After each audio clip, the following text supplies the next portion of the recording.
하나님 말씀 같이 보겠습니다. 누가복음 1장 50절부터 56절입니다.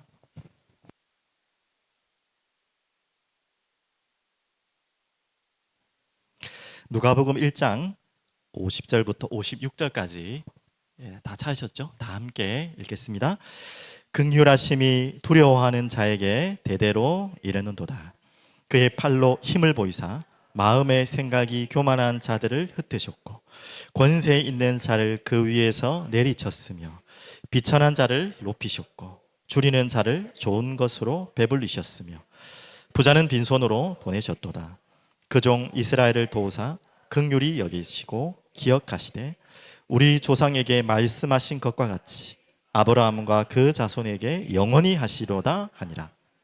마리아가 석 달 함께 있다가 집으로 돌아가니라. 아멘. 오늘 말씀 제목을 이렇게 잡았습니다. 긍휼을 받은 자라고 제목을 잡았습니다. 오늘도 이제 금방처럼 마음껏 찬양하고 주님을 높이고 영광 돌려드렸는데요. 여러분, 이번 주에 우리 받은 말씀이고 또 아시겠지만 찬양은 그냥 우리의 노래가 끝이 아니에요. 노래가 가장 좋은 또 하나님을 향한 찬양의 좋은 수단이긴 맞지만 그것만이 찬양은 아니라는 걸 아시죠? 그래서 찬양의 여러분과 저의 이유와 목적을 아셔야겠죠. 찬양의 이유와 목적. 이미 우리가 계속해서 말씀을 받고 있듯이 그러려면 여러분이 찬양할 수 있는 사람이 되야겠죠. 간단하게 설명하면 어떤 사람이 찬양할 수 있을까요? 기쁘고 감사한 자가 찬양할 수 있겠죠. 슬퍼도 찬양할 수 있겠지만 본질적으로 우리 마음속에 그 슬픔과 어려움 속에서도 그 안에는 기쁨과 감사가 넘쳐야지만 찬양을 드릴 수가 있어요. 그러면 한마디로 말하면 어떤 자죠? 행복한 자. 이 행복이라는 단어는 세상에서 그냥 쉽게 쓰는 그런 행복하고는 다른 단어입니다. 하나님만이 주실 수 있는, 복음만이 줄 수 있는 그 행복한 자. 그래서 여러분이 어떻게 지음 바 된지를 알아야 행복해요. 여러분, 행복한 자는 어떤 자냐? 많이 가진 자가 아니에요. 많이 내가 원하는 것을 찾은 게 행복이 아니었잖아요. 기쁠 수는 있지만 그것은 다 지나가는 것입니다. 진짜 행복할 수 있는 자는요, 가장 중요한 질문에 대해서 답을 가지고 있는 자예요. 우리 아이들도 잘 생각해 봅시다. 내가 누구일까? 나는 왜 존재해야 되는 것인가? 나는 왜 이 땅에 살아야 되는가? 좀 철학적인 질문이지만 여기에 대한 질문과 대답이 없는 사람이 어떻게 행복할 수 있습니까? 여기에 대한 엉뚱한 답을 가진 자가 행복해 줄 수가 없어요. 자, 그러면 우리 머리로 아무리 굴려봐야 행복의 목적을 찾을 수가 없어요. 그래서 하나님이 말씀을 주셨죠. 말씀에 우리가 지은 바 된 목적, 그 목적을 알면 행복할 수밖에 없어요. 반대로 그 목적을 모르면 무엇을 해도 여러분 행복하지 않아요. 여러분이 아무리 원하는 거 다 이뤄도 그럴 수 없지만 행복하지 않아요. 자, 그러면 하나님이 여러분을 지은 목적이 뭘까요? 네? 우리 아이들, 우리 모든 어른들. 이사야서 43장 21절에 나옵니다. 이 백성은 내가 나를 위하여 지었나니. 누구를 위해 지었다고요? 하나님이 하신 말씀입니다. 하나님 자신을 위해 지었다. 근데 왜요? 나를 찬송하게 하려 함이라. 잘하는 말씀이죠. 여러분과 저희가 이 땅에 지음받은 창조의 목적, 존재의 목적이 뭐라고요? 하나님을 찬송하기 위해서 여러분 지으신 겁니다. 그럼 그걸 내가 모르고 있다? 여러분 행복할 수가 없어요. 또 머리로는 아는데 그게 안 되어지고 있다? 그럼 여러분 행복한 존재가 아니에요. 모를 뿐만 아니라 몰라도 안 되겠지만 안다고 해도 내가 그런데 하나님 찬양하는 마음이 없어요. 그럼 여러분 행복한 존재가 아니에요. 왜? 여러분 그렇게 지음받았고 그렇게 지음받은 존재의 목적대로 살아갈 때 행복하도록 하나님 만드신 거예요. 이해되셨죠? 여러분은 하나님을 찬양하도록 만들어졌습니다. 그걸 또 다른 말로 저는 음치고 박치고 막 몸치고 전혀 찬양하고는 저하고는 안 맞아요. 그냥 듣는 거는 좀 좋아도 뭐 그렇게 생각하는 분은 오해라고 했죠. 우리 아이들도 내가 노래를 잘하고 뭐 악기를 잘하고 음정 박자를 잘 맞추고 그게 아니라니까. 그걸 잘하고 좋아한다고 찬양을 잘하는 게 아니에요. 찬양의 진짜 목적은 뭐라고 했죠? 저기 나와 있죠. 빌립보서 1장 20절. 자, 보겠습니다. 다 같이 읽겠습니다. 시작. 나의 간절한 기대와 소망을 따라 아무 일에든지 부끄러워하지 아니하고 지금도 전과 같이 온전히 담대하여 살든지 죽든지 내 몸에서 그리스도가 존귀하게 되려 하나니. 저기에서 찬양, 찬가와 같은 예, 원어지만 원어적으로 같은 단어가 있다 했죠. 뭐라고 했죠? 오, 역시 존귀하게 되게. 누가 존귀하게 되게? 내가? 누가 존귀하게? 그렇지. 정확히 말하면 하나님이신데 그리스도가 존귀하게 되는 것이, 그것을 우리를 통해 하나님이 하시고자 하는 일이 여러분과 저를 만드신 목적이, 우리가 그 일을 하고 있을 때 가장 행복한 존재예요. 그게 찬양이죠. 그리스도를 존귀하고 높이는 게 찬양입니다. 그래서 이 다음의 고백이 바울의 고백, 유명한 고백. 그렇기 때문에 이거 한다면 뭐라고 했죠? 이는 내게 사는 것이 그리스도니. 내가 사는 목적이 뭐라고요? 그분의 존귀함을 드러내는 것이 내가 사는 것이다. 그러면 죽는 것도 유익함이라는 말은 또 무슨 말입니까? 죽어도 좋다, 단순한 그 말이 아니죠. 죽고 싶다, 이 말은 더욱더 아니죠. 뭐예요? 사나 죽으나 내게 무엇이 좋다는 말이죠? 그리스도가 존귀하게 된다면 사는 것이 그것 때문이라면 사는 게 좋아. 혹시 내가 그리스도가 존귀하게 되기 위해서 내가 죽어야 된다면 그것도 좋아. 바울의 고백이에요. 바울의 고백은 오래 건강하게 사는 게 목적이 아니었죠. 바울의 목적은 뭐였습니까? 오직 그리스도가 존귀하게. 그러니까 바울이 뭘 알았다는 거죠? 자기가 만들어진 목적을 정확하게 알았다는 거예요. 그걸 알고 살았던 자예요. 처음에는 몰랐다가 헤매다가 뒤늦게 알았죠. 여러분, 그런 자 되길 바랍니다. 내가 왜 살아야 되는지, 또 반대로 왜 죽어도 되는지, 무엇을 하다가 살다가 무엇을 해다 죽어도 괜찮은지. 여러분, 그러면 됩니다. 죽음도 유익합니다. 무슨 말인지 알겠죠? 그리스도가 높아지고 존귀함을 받는다면, 영광 받으신다면 그것 또한 감사하다. 왜? 내가 사는 목적이 그것 때문에. 우리가 사는 목적이 오래오래 건강하게 사는 게 목적이 아니에요. 많이 먹고 배부르는 게 목적이 아니란 말이에요. 그거는 짐승과 똑같아요. 짐승도 하물며 하나님이 그렇게 만드셨지 않았어요. 뭐 때문에 우리는 만들었다고요? 그리스도를 존귀하게. 여러분, 그 고백이 날마다 나오는 여러분 되길 바랍니다. 그게 바로 찬양할 수 있는 자입니다. 반대로 찬양할 수 없는 자, 우리가 항상 경계해야 될 마음, 우리도 저 자리에 나도 모르게 갈 수 있어요. 그래서 우리 항상 경계하고 어떻게 보면 두려워해야 될 마음입니다. 나 노래 좋아하고 찬양 좋아하고 날마다 찬양 듣고 노래하는데요. 그 노래 좋아하는 걸 이야기하는 게 아니랬죠. 여러분의 생을 살아가는 삶 속에서 그리스도를 드러내고 자랑하는 것에 기쁨이 없고 감사가 없고 이유가 없다면 여러분 찬양할 수 없는 상태예요. 자, 한 가지 한번 찾아보겠습니다. 자, 너무 뜻밖의 이야기죠. 찬양할 수 없는 자 누구죠? 두 가지 나왔네요. 어떤 사람요? 의인이 찬양할 수. 이게 무슨 말이냐? 건강한 자가 찬양할 수. 자, 이거는 이제 마가복음 2장 17절 말씀을 이해해야지 이 말이 이해되죠. 아니죠. 의인이 찬양할 수 있고 건강한 자가 찬양할 수 있죠. 맞는 말이지만 지금 조금 어려운 의미로 이야기를 합니다. 그래서 뭐라고 했냐면 제가 읽어드릴게요. 안 잘 보셔도 돼요. 예수께서 이렇게 말씀하셨어요. 왜 이 말씀을 하셨냐? 지금 많은 바리새인들이 예수님을 막 비난하는 거예요. 뭐라고 비난하는지 아세요? 저 예수님이 저 이상한 인간들하고 밥 먹고 있어요. 오늘도 참 감사하게 저녁을 맛있게 먹고 이 자리에 와 제가 힘이 나는데 식사를 하는데 누구랑 먹는 게 참 중요하잖아요. 우리도 중요하지만 그때 유대인의 문화에서는 그냥 단순하게 먹을 사람이 없어서 밥을 먹지 않아요. 그 밥을 먹는 사람에게는 굉장한 중요한 신분과 의미가 있어야 돼요. 그래서 뭐 서양인들, 유대인들은 밥을 오래 먹는다는 말도 있잖아요. 의미 있기 때문에. 누구랑 예수님이 밥을 먹고 있었을까요? 그때 방금 말했잖아. 아니.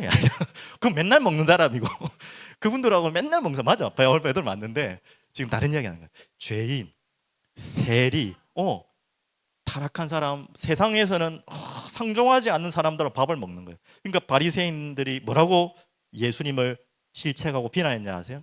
아니 저 더러운 인간들하고, 한마디로 그렇게는 안 했지만 저 죄인들하고 왜 밥을 먹습니까? 라고 질문했을 때 예수님이 한 대답이 저 대답입니다. 마가복음 2장 17절 제가 읽어드릴게요. 예수께서 건강한 자에게는 의사가 쓸데없다. 병든 자에게도 쓸데없다. 병든 자에게야 쓸데있다. 나는 의인을 부르러 온 것이 아니요 죄인을 부르러 왔노라. 자, 이제 조금 설명이 어렵죠. 무슨 말인지 이제 다 이해되셨겠지만 한마디로 예수님은 누구를 찾아왔다는 거죠? 병든 자를 찾아왔다. 또 누구를 찾아왔다는 말이죠? 죄를 찾아왔다. 자, 그러면 한 가지 조건. 이 땅에 병들지 않는 자가 있습니까? 죄 없는 자가 있습니까? 영적으로 모든 자가 병들었고 죄 있는 자예요. 그런데 누구는 병 없다. 나는 의인이라고 말했어요. 그분들이 누구죠? 예수님을 비난했던 그 자들이에요. 바리새인, 유대인들. 자신들은 의인이라고 생각했어요. 율법을 지키고 있기 때문에. 나는 하나님 말씀 잘 지키고 있기 때문에 나는 의인이라고 생각해. 나는 깨끗한 사람이야. 그렇게 생각하는 자에게는 누가 필요 없다? 의사가 필요 없고 너희들에게 필요 없다. 나는 병든 자에게, 죄인에게 필요하다. 이 말은 뭐예요? 정말 그 막 나쁜 짓 하고 나쁜 사람들한테만 요즘 찾아간다, 병든 사람한테 찾아간다, 그 말이 아니잖아요. 뭘 인정하는 자? 나는 죄인이구나. 나는 병든 자구나. 나는 의로운 자가 아니구나. 나는 의로울 수가 없는 자구나. 라는 것을 고백한 자를 찾는 거예요. 근데 그 반대로 나는 의인이야, 나는 깨끗해, 나는 아무런 문제 없어 하는 자를 찾아갈 수 없다는 거예요. 그 자들은 예수를 만날 수 없겠죠. 그 자들은 뭐 할 수 없죠? 찬양할 수 없어요. 요한복음 5장 39절 47절, 제가 자주 인용하는 본문이고 오늘 새벽에도 드린 말씀인데, 어떤 자들이랬죠? 예수님이 왔는데 그 성경을 그렇게 읽고 영생을 얻고자 간구하는 자들이 유대인 바리새인들이에요. 자신들이 말하는 의인이지, 자신들이 생각할 때는 건강한 자죠, 맞죠? 근데 그들이 예수를 보고는, 만나고는 예수를 알아봤다 못 알아봤다? 못 알아봤어요. 결국은 예수님 어떻게 했어요? 십자가에 죽인 사람들이 로마인이 아니라 그 로마인 이전에 유대인들입니다. 무슨 말인지 알겠죠? 근데 왜 성경을 그렇게 상고하고 읽는데 예수님을 못 알아봤을까요? 그 이유를 예수님이 두 가지로 명확하게 설명하셨어요. 첫 번째는 뭐라고요? 왜 성경을 읽는데 예수님 못 알아보나 이거예요. 그 성경을 읽는데 누구의 영광을 구했다? 자신의 영광을 위해서. 또 누구를 사랑하는 마음이 없다? 하나님을 사랑하는 마음이 없다. 자신을 사랑하고 있다. 이 두 가지 때문에 너희들이 성경을 그렇게 읽지만 그 성경에서 나를 볼 수 없는 것이다 라고 말씀한 거예요. 그런 자들은 뭐예요? 찬양할 수가 없죠. 조금 어려운 이야기입니까? 자, 같은 내용으로 또 하나 더 하겠습니다. 찬양할 수 없는 자, 찬양할 수 없는 마음의 상태, 영적 상태가 어떤 상태라고요? 바로 교만한 자. 오늘 본문에 보시면 누가복음 1장 51절에 나오죠. 그의 팔로 힘을 보이사 마음의 생각이 교만한 자들 흩으셨고, 이 부분을 같이 연결해서 이야기할게요. 52절에는 뭐라고 했습니까? 권세 있는 자를 그 위에 내리쳤으며, 권세 있다고 높은 자리에 있다고 내리쳤다는 말이 아니에요. 그 위에 있는 교만한 마음의 상태를 같이 연결해서 이야기하는 것입니다. 또 뭐라고 했습니까?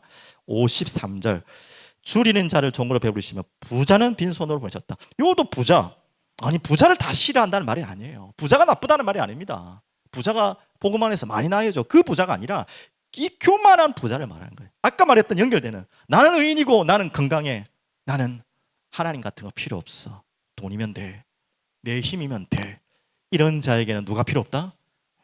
이렇게 자기가 잘났다고 생각하고 자기가 모든 것이 다 있다고 생각하는 자에게는 예수가 필요 없는 것입니다. 복음이 필요 없는 것입니다. 그들은 찬양할 수 없어요. 이런 교만한 자. 또 우리 또한 우리의 마음 상태가 교만한 상태가 될 때는요, 제일 먼저 안 되는 게 뭔지 아세요? 찬양이 안 돼요.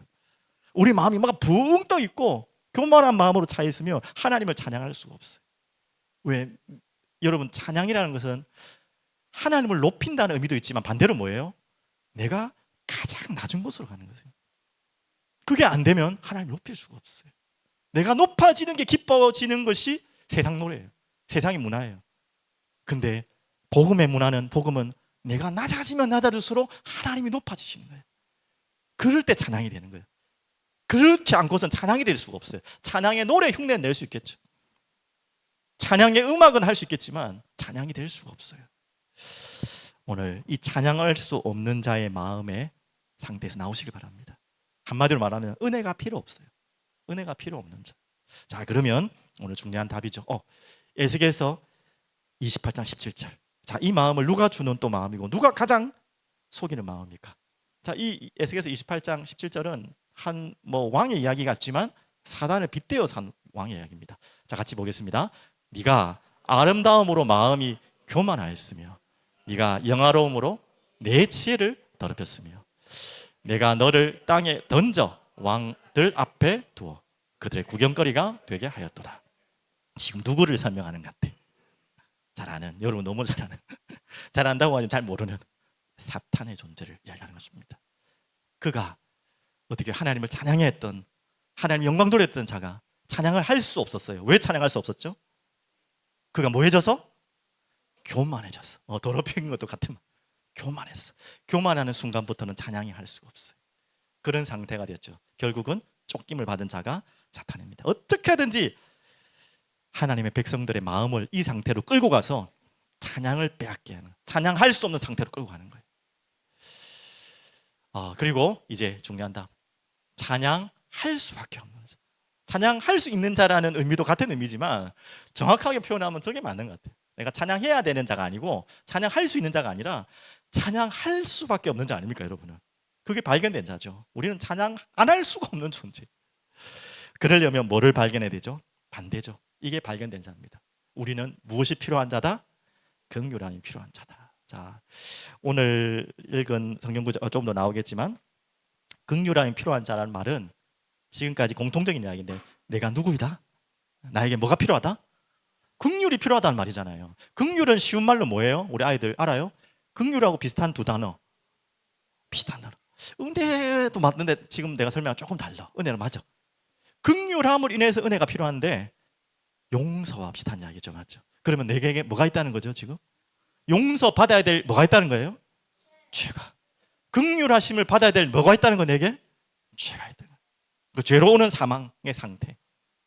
그래서 불쌍하게 여기는, 불쌍한 거죠. 참 용서라기보다는 불쌍함이 긍휼하고 더 비슷한 말이죠, 맞죠? 불쌍하게 여기시는 하나님의 마음이, 또 나는 정말 불쌍한 존재라는 걸 알아야 돼요. 그게 죄인이란 말이죠.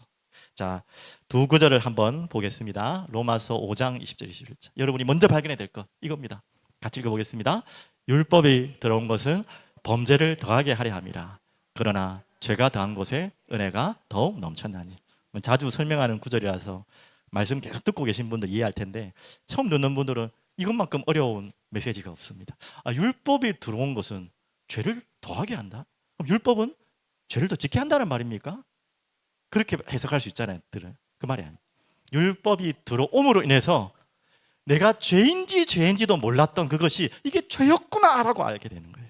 그전엔 죄 아니었다고 생각하고 죄인지 몰랐다가 율법이라는 기준이 딱 잣대가 들어오니까 야, 내가 몰랐구나. 내가 이런 더러운 죄인이구나를 알았다. 그 의미입니다. 율법이 뭘 죄를 더 짓게 한다는 말이 아니잖아요. 그래서 뭐예요? 우리는 뭐가 필요하다? 그러나 그래서 그게 발견되어지니까 뭐가 필요하다? 그 죄가 더한 곳에 은혜가 더욱 넘쳤나니. 야, 이런 죄인이, 내가 이렇게 죄가 보여요. 그전엔 죄인인지 안 보였고 이게 죄인지 몰랐고 내가 그래 더러운 존재인지 몰랐는데 하나님의 말씀이 들어오고 하나님의 말씀의 법이 딱 잣대를 들이키니까 이야, 나 죽을 놈이었네 완전히. 이런 거예요. 내가 어떻게 지금까지 살았지? 야, 이게 사는 게 은혜였네 진짜. 기적이었구나. 이게 고백되고 발견되는 것입니다. 그러니까 뭐가 넘치죠? 반대로 그게 답이 없으면 은혜가 안 넘치겠죠. 그게 답을 찾은 거예요. 그래, 너무 감사하다. 자, 그 고백이 21절입니다. 보십시오. 이는 죄가 사망 안에서 왕노릇한 것 같이 이런 우리는 존재, 죄 아래 죄가 완전히 왕노릇하고 나를 사로잡고 있던 그런 인생이었는데 이제는요 그리스도를 통해 은혜도 또한 의로 말미암아 왕노릇하여 누가요? 우리 주 예수 그리스도로 말미암아 영생에 이르게 하려 함이라. 그래서 은혜라는 거예요. 은혜. 내가 이렇게 긍휼이 필요한 자고 나는 죽어야 될 자고 정말 한심한 자고 비참한 자지만 자학하라는 거 아니에요. 자기 비판하라는 말이 아닙니다. 그 가운데 나에게 은혜를 주신 것이 얼마나 큽니까? 그래서 내게 죄가 발견되면 발견될수록 뭐가 올라간다고? 이게 반비례 법칙이에요. 하나님의 은혜는 크고 큽니다. 나는 죄 없어. 나는 깨끗해. 그러면 클수록 뭐가 없어져요? 하나님의 은혜는 점점 필요 없는 거예요. 이게 참 희한한 법칙이죠. 이게 복음의 법칙입니다. 여러분, 죄가 발견되면 발견될수록, 내가 더러움이 발견되면 발견될수록 그리스도의 은혜가 크고 그 사랑이 놀랍고 기가 막힌 것입니다. 그래서 우리의 입술에 뭐가 나오는 거죠? 찬양할 수밖에 없어요. 그래서 찬양 안 할 수가 없어요. 찬양할 수밖에 없는 자가 바로 이 고백입니다. 이게 발견된 자. 자, 그러면 한 가지 더 베드로전서 1장 보겠습니다. 다 같이 읽어보겠습니다. 우리 주 예수 그리스도의 아버지 하나님을 뭐 하죠? 우리는 찬송하리로다.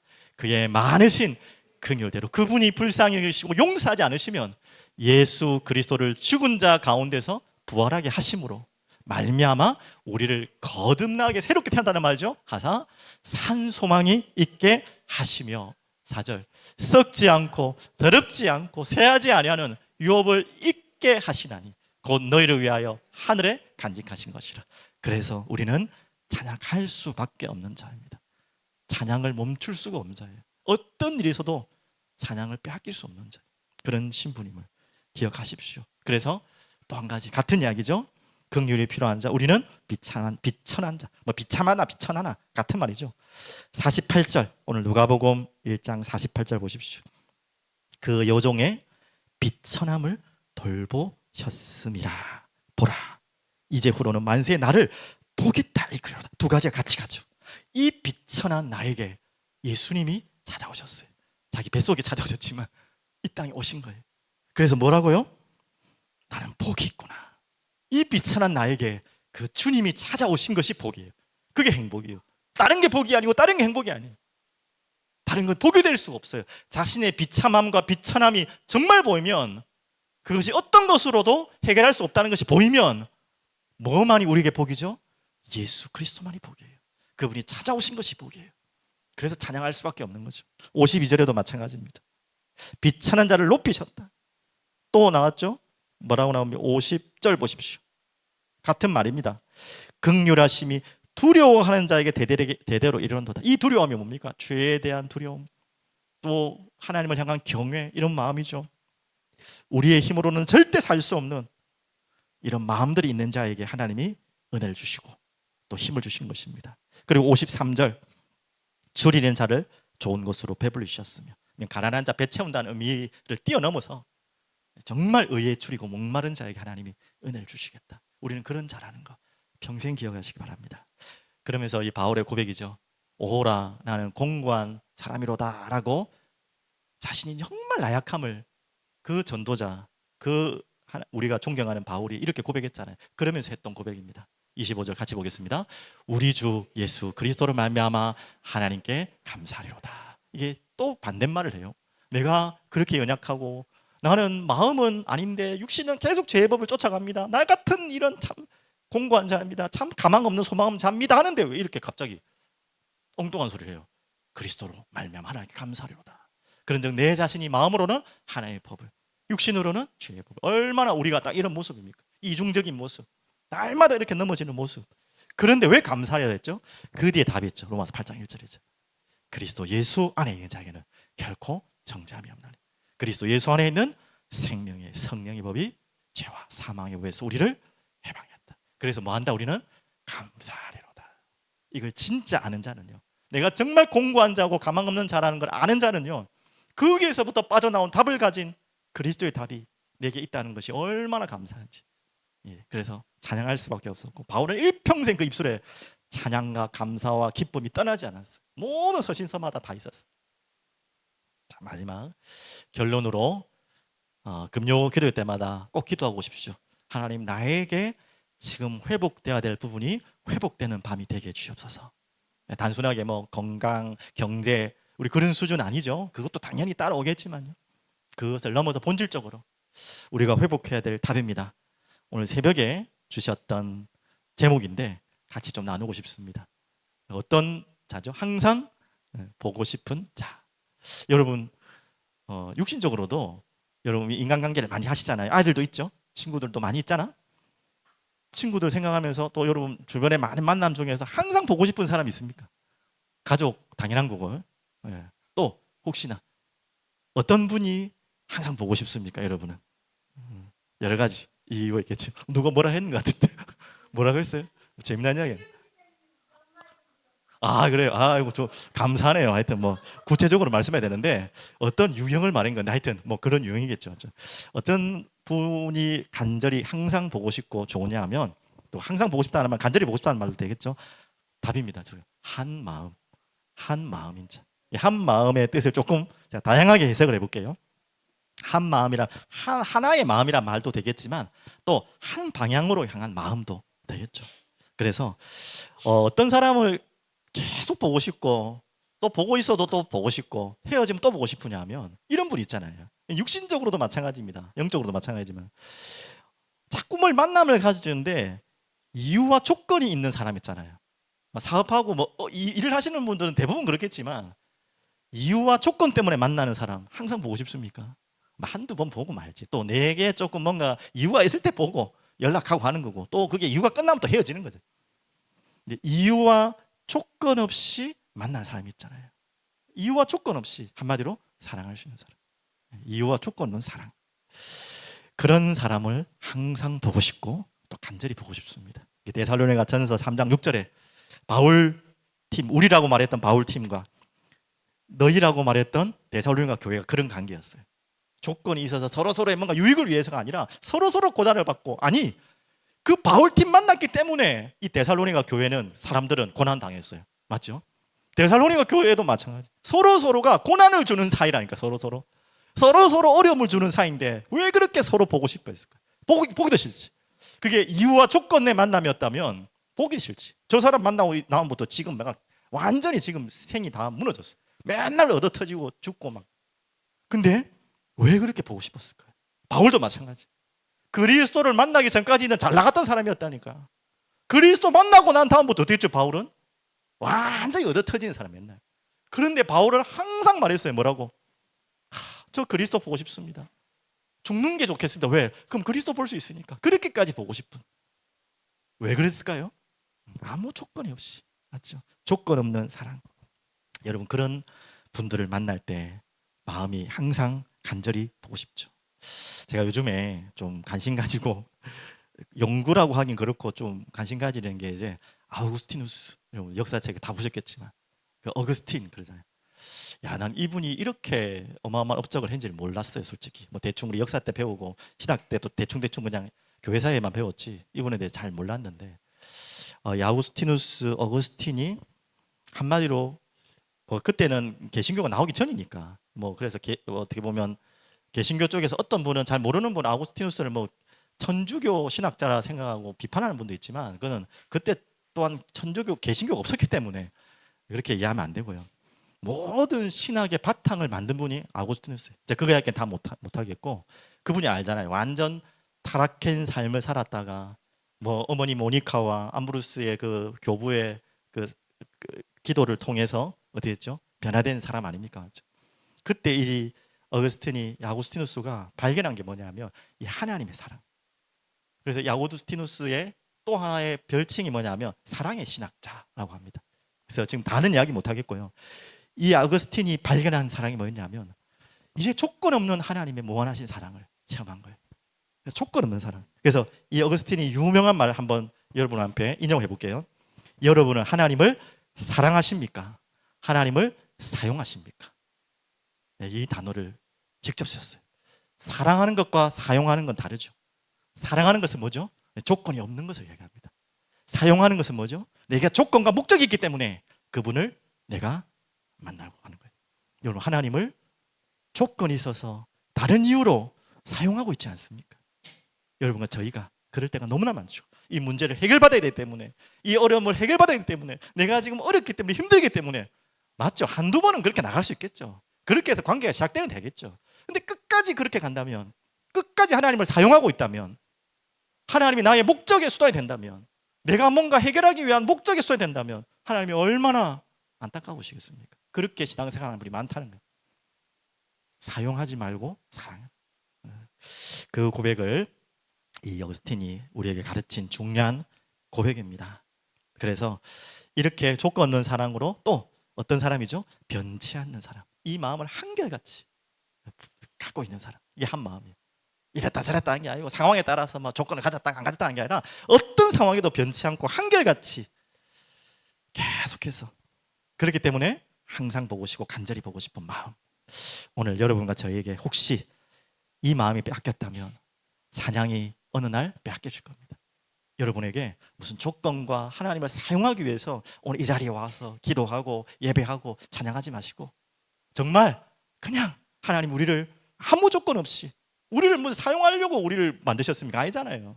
서로 하나님 사랑하고 찬양하기 위해서 만드신 것처럼 그런 조건 없이 하나님을 완전히 영광 돌리시는 오늘 여러분 되시기를 간절히 축복드리겠습니다. 잠시 기도하고 우리 하나님께 드리겠습니다. 전능하신 주님, 감사와 찬양을 드립니다. 오늘도 이 자리에 하나님의 백성들이, 은혜 받은 백성들이, 비천하고 낮은 자, 연약한 자, 병든 자, 죄인 같은 저희들이 주님의 긍휼하심을 입고 그 긍휼하신 사랑으로 인해 긍휼하신 은혜로 인해 우리 이 자리에 나왔습니다. 주님, 이렇게 받은 은혜가 큰데 우리가 또 하나님을 사용하고 이용하고 목적과 수단에 하나님으로 바라보지 않게 하여 주옵소서. 우리를 권하시고 우리를 사랑하시고 있는 그대로 그 존재 자체를 찬양하며 영광 돌리는 차로 오늘 저희들의 입술이, 우리의 마음이 주님을 찬양케 하여 주시옵소서. 감사하며 예수 그리스도 이름으로 기도합니다. 아멘.